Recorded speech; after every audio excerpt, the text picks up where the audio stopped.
এখন শুনবেন আজকের গুরুত্বপূর্ণ খবরের শিরোনাম। গাজায় একদিনের জন্য বন্ধ থাকবে সহায়তা বিতরণ কেন্দ্র। ইউক্রেনের সামরিক বাহিনীতে ব্যাপক রদবদল আনলেন প্রেসিডেন্ট জেলেনস্কি। এবার সিরিয়া থেকে ইসরায়েলে ক্ষেপণাস্ত্র হামলা। গাজায় স্থায়ী যুদ্ধবিরতি প্রস্তাবে আজ জাতিসংঘে ভোট হতে পারে। ইরানের শান্তিপূর্ণ পারমাণবিক কর্মসূচির অধিকার আছে মস্কো। নরেন্দ্র মোদী নেতানিয়াহুর সস্তা ভার্সন বিলাওয়াল ভুট্টো। ট্রাম্পের বাজেট বিলকে জঘন্য ও ন্যাক্কারজনক বললেন ইলন মাস্ক। গাজায় একদিনের জন্য বন্ধ থাকবে সহায়তা বিতরণ কেন্দ্র।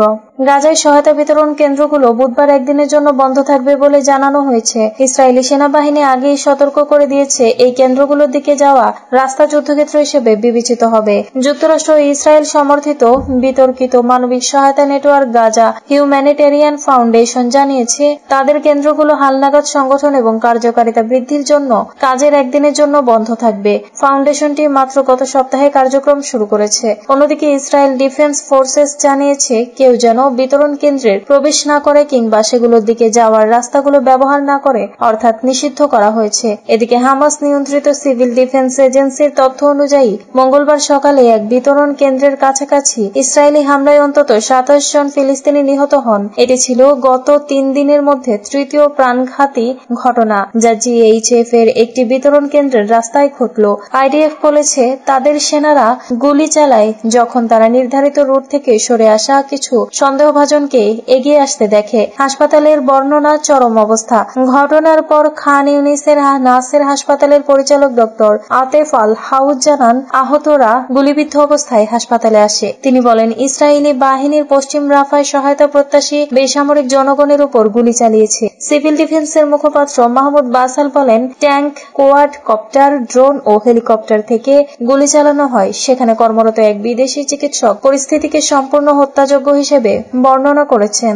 আইএফটি দাবি করেছে তারা গাজাবাসীদের মানবিক সহায়তা কেন্দ্রগুলোর কাছে যেতে বাধা দিচ্ছে না। জিএইচএফ জানিয়েছে তারা বৃহস্পতিবার আবার সহায়তা বিতরণ শুরু করবে।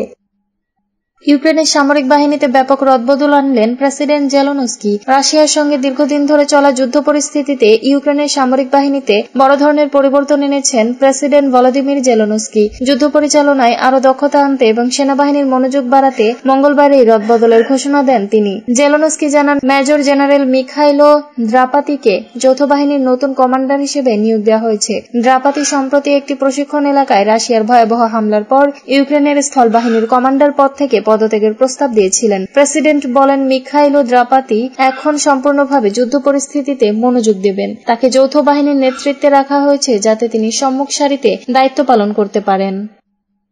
এবার সিরিয়া থেকে ইসরায়েলে ক্ষেপণাস্ত্র হামলা।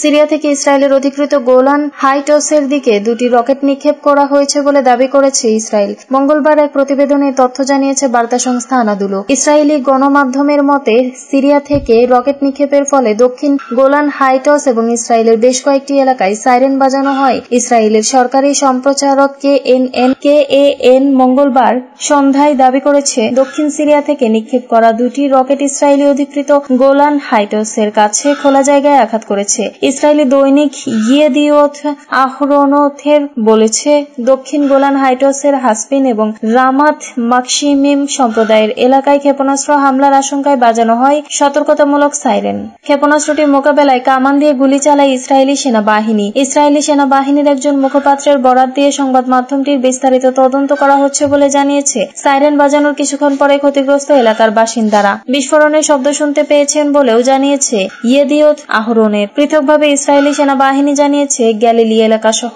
বেশ কয়েকটি এলাকায় সাইরেন বাজানোর পর তারা ইয়েমেন থেকে নিক্ষেপ করা একটি ক্ষেপণাস্ত্র প্রতিহত করেছে। গাজায় স্থায়ী যুদ্ধবিরতির প্রস্তাবে আজ জাতিসংঘের ভোট হতে পারে। গাজা যুদ্ধ পরিস্থিতি বন্ধ করতে আজ জাতিসংঘ নিরাপত্তা পরিষদে একটি গুরুত্বপূর্ণ খসড়া প্রস্তাবের উপর ভোট অনুষ্ঠিত হতে পারে। ওই খসড়া প্রস্তাবের গাজায় তাৎক্ষণিক নিঃশর্ত ও স্থায়ী যুদ্ধবিরতির দাবি জানানো হয়েছে। প্রস্তাবে সব পক্ষকে তা মেনে চলতে বলা হয়েছে। জাতিসংঘের 15 সদস্য বিশিষ্ট নিরাপত্তা পরিষদের 10 জন নির্বাচিত সদস্য এই প্রস্তাব উত্থাপন করেছেন। কূটনৈতিক সূত্র জানায় প্রস্তাবটি গৃহীত হতে হলে কমপক্ষে 9টি দেশের সমর্থন প্রয়োজন এবং 5টি স্থায়ী সদস্য যুক্তরাষ্ট্র, রাশিয়া, চীন, যুক্তরাজ্য ও ফ্রান্স এর কেউই ভেটো প্রদান করতে পারবে না। রয়টার্সের প্রাপ্ত খসড়া প্রস্তাবে আরো বলা হয়েছে, হামাস সহ অন্যান্য গোষ্ঠীর হাতে থাকা সব জিম্মিকে মুক্তি দেওয়ার দাবি জানানো হয়েছে। একই সঙ্গে গাজায় মানবিক সহায়তা প্রবেশে সব ধরনের বাধা তুলে নেওয়ার আহ্বান জানানো হয়েছে, যাতে জাতিসংঘ সহ সংশ্লিষ্ট সংস্থাগুলো নিরাপদে ও বাধাহীনভাবে সাহায্য বিতরণ করতে পারে। বিশ্ব সম্প্রদায়ের নজর এখন এই ভোটের দিকে, কারণ এটি শুধু একটি রাজনৈতিক পদক্ষেপ নয়, বরং গাজায় মানবিক বিপর্যয় নিরসনের জন্য একটি সম্ভাব্য পথ হতে পারে। ইরানের শান্তিপূর্ণ পারমাণবিক কর্মসূচির অধিকার আছে মস্কো। ইরানের সঙ্গে নতুন পারমাণবিক চুক্তিতে তেহরানের ইউরেনিয়াম সমৃদ্ধকরণের যে কোনো সম্ভাবনা নাকচ করে দেওয়ার একদিন পর মস্কো বলেছে, ইরানের শান্তিপূর্ণ পারমাণবিক কর্মসূচির অধিকার রয়েছে। ইউরেনিয়াম সমৃদ্ধকরণই ছিল এপ্রিল থেকে অনুষ্ঠিত 5 দফা আলোচনার মূল বিতর্কের বিষয়, যার লক্ষ্য ছিল 2018 সালে সাবেক মার্কিন প্রেসিডেন্ট ডোনাল্ড ট্রাম্প পরিত্যক্ত করা চুক্তির স্থলাভিষিক্ত একটি নতুন চুক্তি প্রণয়ন। মস্কো থেকে এএফপি জানায়, সোমবার নিজস্ব সামাজিক যোগাযোগ মাধ্যম ট্রুথ সোশ্যালে ট্রাম্প লিখেছেন, আমাদের সম্ভাব্য চুক্তির অধীনে ইউরেনিয়াম সমৃদ্ধকরণের কোনো অনুমতি দেওয়া হবে না। ট্রাম্পের ওই বক্তব্যের বিষয়ে প্রশ্ন করা হলে ক্রেমলিনের মুখপাত্র দিমিত্রি পেসকভ বলেন, প্রত্যেক দেশের শান্তিপূর্ণ জ্বালানি উৎপাদনের অধিকার আছে। এই শান্তিপূর্ণ পারমাণবিক শক্তির ব্যবহার আন্তর্জাতিক আণবিক শক্তি সংস্থার কঠোর নজরদারির আওতায় হতে হবে। তিনি আরো বলেন, আমরা মনে করি প্রত্যেক দেশেরই এই অধিকার থাকা উচিত। ইউক্রেনের রাশিয়ার আগ্রাসনের মধ্যে মস্কো ও তেহরানের মধ্যে সামরিক সহযোগিতা আরো ঘনিষ্ঠ হয়েছে। নরেন্দ্র মোদী নেতানিয়াহুর সস্তা ভাষণ বিলাওয়াল ভুট্টো। জাতিসংঘের ভারতের প্রধানমন্ত্রী নরেন্দ্র মোদীকে কটাক্ষ করলেন পাকিস্তানের সাবেক পররাষ্ট্রমন্ত্রী বিলাওয়াল ভুট্টো জারিদারি। তিনি বলেন, ভারত এখন ইসরায়েল থেকে অনুপ্রেরণা নিচ্ছে। মোদী নিজেকে নেতানিয়াহুর মতো প্রমাণ করার চেষ্টা করছেন, কিন্তু তিনি তার ধারে কাছেও নেই। ভুট্টো বলেন, মোদী হচ্ছেন নেতানিয়াহুর তেমো ভার্সন, অর্থাৎ একেবারে সস্তা অনুকরণ। আমরা ভারতের সরকারকে আহ্বান জানাই, তারা যেন এমন নেতিবাচক উদাহরণ থেকে অনুপ্রেরণা না নেয়। মূলত তেমো হচ্ছে চীনের জনপ্রিয় একটি অনলাইন মার্কেট প্লেস, যেখানে খুব সস্তা দামে পণ্য পাওয়া যায়, কিন্তু অনেক সময়ই সেগুলো হয় কম মানের বা মূল পণ্যের নিম্নমানের অনুকরণ। আর তাই কাউকে তেমো ভার্সন বলার মানে হচ্ছে তিনি আসল ব্যক্তির অনুকরণ, কিন্তু মানহীন বা গুণে মানেও পিছিয়ে। কম দামি ও কম মানের কপি বোঝাতেই এই তুলনাটি করা হয়। তিনি আরো বলেন, পাকিস্তান তার মহান সভ্যতাগত ঐতিহ্য নিয়ে গর্ব করে। আমরা সিন্ধু সভ্যতার উত্তরাধিকারী। মহেঞ্জোদারো আমার নির্বাচনী এলাকার কাছেই। ভারত এই ঐতিহ্য নিয়ে গর্ব করে। এটাই প্রথম নয়, এর আগেও একাধিকবার নরেন্দ্র মোদীকে ব্যক্তিগতভাবে আক্রমণ করেছেন ভুট্টো। 2022 সালের জাতিসংঘের বক্তব্য দেওয়ার সময় তিনি বলেছিলেন, আমি আরএসএস, বিজেপি বা নরেন্দ্র মোদীকে ভয় পাই না।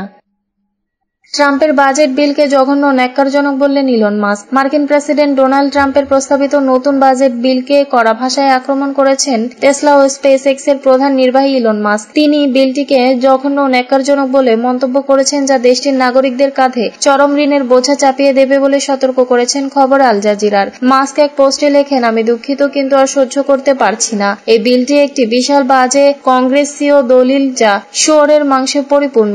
যারা এর পক্ষে ভোট দিয়েছেন তাদের লজ্জিত হওয়া উচিত।